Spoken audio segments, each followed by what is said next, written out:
మన మన బంధువుల్లో చాలామంది మన అన్నదమ్ములు కావచ్చు, అక్క చెల్లెలు కావచ్చు, ఎవరైనా మన బంధువులతో మనకు విభేదాలు ఉండి కొంతకాలంగా మనం మాట్లాడడం మానేస్తూ ఉంటాం ఏవో చిన్న చిన్న గొడవల వల్ల.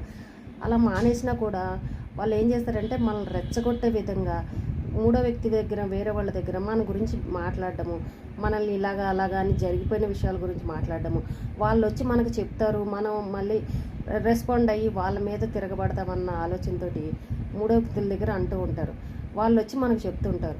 చెప్పినా సరే వాళ్ళు వచ్చి చెప్పినా సరే వాళ్ళు ఏమీ చెప్పలేదు అన్నట్టు ఈ చెవితో విని ఈ చెవితో వదిలేయాలి. అసలు వినను కూడా పట్టించుకోకూడదు. మన పని మనం చేసుకుంటూ ఉంటే అవతల వాళ్ళకి విసుకొచ్చి ఇంక ఇది మనల్ని పట్టించుకోవట్లేదు అనుకుని వాళ్ళు సైలెంట్ అయిపోతారు. కొద్ది రోజులకి వాళ్ళే తెలుసుకొని వాళ్ళు అన్నారు కదా అని వాళ్ళ దగ్గర ఇలా చెప్పారు అలా చెప్పారు కదా అని మనం తిరిగి ఇంకొక రెండు మాటలు అన్నాం అనుకో, దానివల్ల మనల్ని రెచ్చగొట్టి గొడవ పడడం తప్ప వాళ్ళు ఎప్పటికీ ఇలా మారు. మనం ఈ రోజు అంటే మళ్ళీ రేపు ఇంకో